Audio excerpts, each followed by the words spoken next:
Welcome back to our channel friends. फिर से नया एक टॉपिक लेके नया पॉडकास्ट में हम लोग हाजिर है। आज का टॉपिक है ट्रम्प का जो स्टेटमेंट था, जो उनका टैरिफ नीति के लिए इंडिया पाकिस्तान सीजफायर में गया है। ये स्टेटमेंट यूएस कोर्ट ने रिजेक्ट कर दिया। इसी टॉपिक में आज हम लोग का गेस्ट है अतनुदा, जो आप लोग को डिटेल्स में क्लैरिफाई करेगा। आफ्ताब, आई बिलीव ये आपका फोर्थ या फिफ्थ पॉडकास्ट होगा, तो चलिए बहुत ही अच्छी बात है। तो आपने जो बोला कि प्रेजेंटली एक डिसीजन आया है यूएस कोर्ट में, जिस कोर्ट में ये डिसीजन आया है उसमें कहा जा रहा है कि ट्रम्प के अगेंस्ट में यूएस के जो इम्पोर्टर्स थे वो लोग अपने तरफ से एक केस किया था। ये किसको लेके?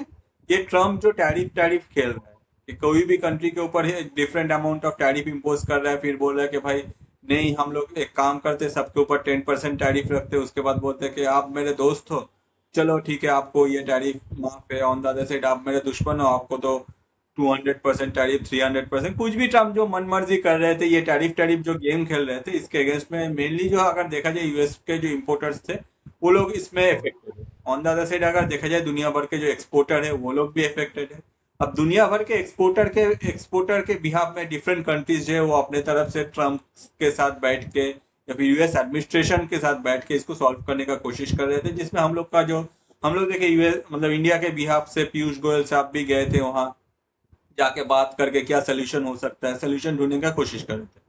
ऑन द अदर साइड ये जो था, ये दुनिया भर के डिफरेंट कंट्रीज है वो अपने तरफ से कोशिश कर रहे थे। ऑन इसके अलावा भी एक मतलब स्टेप था, वो स्टेप था यूएस के इम्पोर्टर्स। यूएस के इम्पोर्टर्स ये टैरिफ के वजह से डिफरेंट मतलब बहुत ही ज्यादा उन लोगों का जो बिजनेस है हैम्पर हो रहा था, यूएस का इकोनॉमी भी हैम्पर हो रहा था, तो उन लोग अपने तरफ से केस फाइल किया, जिसमें उन लोगों का कहना था कि ये जो ट्रम्प ये सब जो कर रहे हैं, इनके पास ये अथॉरिटी नहीं है, वो अपने तरफ से ये सब जो कर रहे हैं ये गलत है। आज कोर्ट की तरफ से ये राय आया है, कोर्ट का कहना है कि ट्रम्प ने ये जो डिसीजन लिया है ये डिसीजन ट्रम्प नहीं ले सकता। अगर ऐसा कोई जो यूएस के ट्रेड रिलेटेड डिसीजन लेना है तो वो डिसीजन लेने के लिए ट्रम्प को आगे क्या करना पड़ेगा, ट्रम्प को आगे ये जो मतलब जो भी उनका प्रस्ताव है वो कांग्रेस में डालना पड़ेगा। अगर वो लोग अलाउ करते फिर जाके ये चेंजेस जो है ट्रम्प कर सकते हैं, मगर इंस्टेंटली कोई भी कंट्री के ऊपर एक huge amount of tariff impose करना या फिर उसको रिमूव करना, ये डिसीजन नहीं ले सकता, ये गलत है। हाँ, छोटा थोड़ा बहुत छोटा मोटा जो डिसीजन है रिगार्डिंग द ट्रेड वो अगर चाहे तो ट्रम्प ले सकता है, मगर इस लेवल पे कोई भी डिसीजन नहीं ले सकता। On the other side Trump का तरफ से जो मतलब जो लॉयर्स थे उन लोगों का कहना था कि ये जो डिसीजन लिया गया है ये कंट्री को सोच के लिया गया था, जिसके वजह से ये डिसीजन के वजह से दुनिया में पीस ट्रम्प स्प्रेड करने का कोशिश कर रहे हैं। तो पूछा गया कि क्या कैसे मतलब पीस कैसे ये मतलब टैरिफ की वजह से पीस कैसे आ सकते हैं, तो आगे जाके कहा गया कि इंडिया और पाकिस्तान के बीच में वॉर चल रहा था, वहां जाके ट्रम्प ने बोला कि भाई आप लोग वॉर बंद कर दो तो हम लोग ये जो टैरिफ है आप लोग के ऊपर कम इम्पोज करेंगे, आप लोग के साथ ज्यादा बिजनेस करेंगे। और ये सुनने के बाद दोनों कंट्री चुपचाप हो गए और दोनों कंट्री ने सीज फायर को अलाउ कर, जबकि इंडियन अच्छा। गवर्नमेंट बहुत पहले ही कह दिया था कि हाँ यूएस आया था बीच में, यूएस आके बात किया है, मगर ऐसा नहीं कि यूएस के वजह से ये वॉर खत्म हुआ या फिर जो भी हम लोग का जो ऑपरेशन सिंधु था वो खत्म हो गया। ऑन द अदर साइड ये बात तब कहा जा रहा है जबकि जो मतलब ट्रम्प का जो ये टैरिफ गेम है वो ऑलरेडी बहुत महीने पहले स्टार्ट हुआ था। तो ये कैसे हो सकता है कि ट्रम्प अपने तरफ से समझ जाएगा कि भाई एक डेढ़ महीने या फिर 2 महीने बाद इंडिया और पाकिस्तान के बीच में पुलवामा रिलेटेड कोई एक्टिविटी होगा और उसके बाद इंडिया और पाकिस्तान एक दूसरे के साथ वॉर में चला जाएगा, इसलिए मैं टैरिफ गेम स्टार्ट कर दूं पहले से ही। अगर कोई भी एस्ट्रोलॉजर से भी पूछ ले तो इतना प्रिडिक्शन तो कोई कर ही नहीं सकता, मगर ट्रम्प के पास हो सकता है कि कुछ ऐसा हो। तो ट्रम्प ने ये एग्जाम्पल दिया, तो तब भी यूएस का जो कोर्ट था वो कोर्ट अपने तरफ से बोला कि भाई हम लोग जो है ये सब नहीं मानते। जो भी कॉन्स्टिट्यूशनल आपका ऑथोरिटी है, एक प्रेसिडेंट का जो ऑथोरिटी है आप उसको फॉलो कीजिए, और अकॉर्डिंग टू दैट ये जो है ये प्रेसिडेंट का ऑथोरिटी के ऊपर नहीं है। आपका छोटा मोटा कुछ मतलब ट्रेड रिलेटेड कुछ डिसीजन लेना है वो आप ले सकते हैं, मगर ये डिसीजन आप ले नहीं मतलब कभी भी ले सकते। तो इसके अच्छा। बाद से आगे जाके क्या हुआ, आगे जाके ट्रम्प के जो लॉयर्स थे वो लोग तो समझ में आ गए कि इसको हम लोग को नेक्स्ट हायर कोर्ट पे हम लोग को जाके चैलेंज करना पड़ेगा। तो होपफुली हम लोग को देखने को मिल सकता है कि ये जो जो भी ये डिसीजन लिया गया है, जो भी कोर्ट की तरफ से बोला गया है, आगे जाके ट्रम्प के जो लॉयर्स है वो लोग नेक्स्ट लेवल पे कोर्ट पे इसको चैलेंज करेगा और एग्जैक्ट एंड तक हो सकता है कि ये सुप्रीम कोर्ट तक भी जाए, यूएस के जो सुप्रीम कोर्ट है वहां तक भी जाए। ऑन द अदर साइड अगर हम्म। देखा जाए एक राहत मिला है, दुनिया भर के जो एक्सपोर्टर है उन लोगों को एक राहत मिल गया कि यूएस का जो ये ट्रेड वॉर, जो ट्रम्प कुछ भी होता था एक ही ट्रेड ट्रेड हम लोग को आपके ऊपर टैरिफ चढ़ा देंगे, ट्रेड वॉर कर देंगे, तो ये जो था इससे सबको राहत मिला है।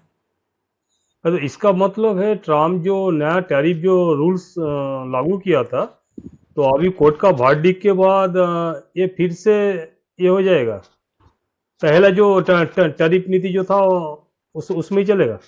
देखिए आफ्ताब, इस बात में मैं आपको बोलूं, लास्ट टाइम जब ट्रम्प की तरफ से डिसीजन लिया गया था तो डिफरेंट कंट्री के लिए डिफरेंट टैरिफ का जो टैक्स इम्पोज किया था, डिफरेंट लेवल सिलेक्ट किया गया था, तो उसमें कहा गया था कि ये सारा कुछ जो मतलब लास्ट जो अपडेट है, सारा कुछ हम लोग जो इम्पोज करेंगे वो है आपका मतलब एक सर्टेन अमाउंट ऑफ डेज के बाद, और अभी 10% के लिए सबके ऊपर जो भी इम्पोर्ट होगा उसमें 10% टैरिफ लग जाएगा। ये डिसीजन लास्ट तक हम लोग को सुनने को मिला। उसके बाद अभी कोर्ट ने अपने तरफ से ये जो कहा है कि भाई ये जो गलत है, कोर्ट ने अभी तक ये क्लियर नहीं किया है कि इसके आगे ये जो मतलब जो वर्डिक्ट है वो अभी तक नहीं है कि आगे जाके इसका क्या स्टेप लिया जाएगा। तो होपफुली वर्डिक्ट अच्छा। जो है वो बहुत ही जल्दी आ जाएगा। On the other side verdict आने के बाद भी ये बात क्लियर है कि यूएस का जो डोनाल्ड ट्रम्प का एडमिनिस्ट्रेशन है वो इसको नेक्स्ट लेवल कोर्ट पे ले जाएगा। अगर वहां भी उन लोगों को कुछ राहत नहीं मिलता है तो आगे जाके वो यूएस के जो सुप्रीम कोर्ट है वहां तक भी जाए। एक चीज आप बता सकते हैं कि ये जाने के बाद भी अगर उस टाइम में सुप्रीम कोर्ट अपना जो डिसीजन है वो अपने तरफ से क्लियर कर देता है, या फिर ये कोई भी अगर जो मतलब स्टे ऑर्डर डाल देता है कि नहीं भाई जो बाइडेन के टाइम में जो भी चल रहा था वैसे ही चलेगा, अभी जब तक कोर्ट के तरफ से कुछ राय नहीं आता है या फिर कोई पर्टिकुलर वर्डिक्ट नहीं आता है तब तक जो पिछला जो सिस्टम था उसको फॉलो किया जाएगा, तो वो क्लियर हो जाएगा। तो कोर्ट जो है अच्छा। अपना डिसीजन सुनाएगा, उसके बाद फिर से ये लोग नेक्स्ट लेवल पे कोर्ट पे जाएगा। तो इसके लिए हम लोग को थोड़ा सा और भी 1-2 दिन वेट करना पड़ेगा। अभी जो कोर्ट का मतलब अभी कोर्ट ने क्लियर एंड क्लियर बोल दिया कि ट्रम्प ने ये जो किया है ये कोई भी यूएस का जो कॉन्स्टिट्यूशन है वो सपोर्ट नहीं करता है, ये गलत है। यूएस का कॉन्स्टिट्यूशन कभी भी यूएस के प्रेसिडेंट को ये पावर नहीं देता है कि कोई भी प्रेसिडेंट अपने तरफ से इस लेवल का कोई डिसीजन इंस्टेंट ले सकता है। इसके लिए उन लोगों को कांग्रेस के पास जाना पड़ेगा, तभी ये जाके आगे ले सकता है। ये अकेले कोई भी प्रेसिडेंट, सबसे बड़ा ये पोस्ट होता है यूएस में, तो उसका अकेले ये डिसीजन लेने का इख्तियार नहीं है। नहीं है, नहीं है। उसका जो मेंबर है, पार्लियामेंट का जो मेंबर है, सब मिलके वह जो कैबिनेट मिनिस्ट्री है वहां पे जाके ये डिसीजन है वह नया टैरिफ रूल्स जो है वो सबका मिली भगत में एक तो ये होगा। Absolutely correct. कोर्ट और क्या क्या क्या बोला उसका टैरिफ रूल्स लेके, नया टैरिफ रूल्स लेके? देखिए कोर्ट ने अपने तरफ से क्लियर कर दिया है कि ये जो डिसीजन था ये ट्रम्प का ये गलत डिसीजन है, ट्रम्प के पास ये अथॉरिटी नहीं है जिसकी वजह से ट्रम्प अकेले ये डिसीजन नहीं ले सकता है। जैसे मैंने आपको कहा आगे जाके अगर ऐसा कुछ डिसीजन लेना हो तो ट्रम्प को कांग्रेस के पास जाना पड़ेगा, अगर डिसाइड करते उसके बाद ऐसा कोई डिसीजन ले सकते हैं।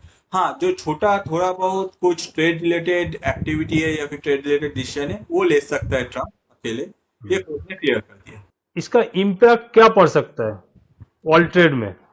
देखिए यही मेजर क्वेश्चन है कि इसका इम्पैक्ट अगर देखा जाए वर्ल्ड ट्रेड जो ट्रम्प आने के बाद रुक गया था, हर कोई कंट्री अपने तरफ से जो प्रोडक्शन है उसमें भी मार खा रहा था, हर कोई कंट्री जो रुक गया था, ये डिसीजन ऐसा डिसीजन है इसके वजह से आगे जाकर वर्ल्ड ट्रेड फिर से चलने लगेगा। क्यों? क्योंकि ट्रम्प जो सोच रहा था कि भाई मैं अगर चाहूं तो वर्ल्ड ट्रेड में कुछ भी कर सकता हूं, ये टैरिफ गेम खेल के, ये बात पूरा क्लियर हो गया कि ये ट्रम्प के हाथ में नहीं है। ट्रम्प कुछ भी चाहेगा, किसी कंट्री के ऊपर कोई भी अमाउंट ऑफ ट्रेड लगाएगा, मतलब टैरिफ लगाएगा जिसकी वजह से ट्रेड इफेक्टेड होगा, ये नहीं होगा। तो वर्ल्ड ट्रेड में कोई भी कंट्री ले लीजिए, कोई भी मर्चेंट ले लीजिए, कोई भी बिजनेसमैन ले लीजिए, या फिर कोई भी इंपोर्टर ले लीजिए, कोई भी एक्सपोर्टर ले लीजिए, हर कोई ये जो डिसीजन है इससे खुश है। हर कोई चाहता है कि अपना काम जो है वो चलता है। सिर्फ ट्रम्प का जो सोच है उसके वजह से उन लोगों का जो काम है वो इफेक्टेड ना हो। और यही बात आगे जाके देखा जाएगा कि अगर ये बात अगर सुप्रीम कोर्ट के तरफ से कहा जाता है, यूएस के सुप्रीम कोर्ट ये भी, क्योंकि अब मुझे जैसे मैंने आपको कहा कि ये लोग नेक्स्ट लेवल के कोर्ट में जाएंगे, एंड में तो सुप्रीम कोर्ट तक ही जाना है। सुप्रीम कोर्ट अपने तरफ से अगर ये क्लीन एंड क्लियर कर देता है, at that point of time Trump को भी पता चल जाएगा कि भाई मैं जो कर रहा था ये गलत था, मेरा ये करना जो मेरे जो पावर है उस हिसाब से मैं ये कर नहीं सकता हूँ। और यही सब के वजह से आगे जाके वर्ल्ड ट्रेड जो है वो फिर से एक मूवमेंट लेगा, दुनिया का जो इकोनॉमी है वो फिर से ग्रो करेगा। जो भी कंट्री इसके साथ कनेक्टेड है, अगर देखा जाए यूएस के ट्रेड के वजह से साथ ज्यादातर मतलब दुनिया में ज्यादातर भी कंट्री है, तो जो मूवमेंट स्लो हम लोग देख रहे थे, जो ग्राफ थोड़ा सा हल्का चल रहा था, वो फिर से मूवमेंट लेगा, ट्रेड में बहुत ही ज्यादा फास्ट ग्रो होगा इन फ्यूचर जाके। तो फ्रेंड्स लोग, आप लोग को पता चल गया क्या डिसीजन आया है कोर्ट से ट्रम्प का खिलाफ, और अतनुदा बहुत अच्छे से क्लैरिफाई किया। थैंक यू अतनुदा। ठीक है, thank you friends. Thank you Aftab. चलो, गुड नाइट।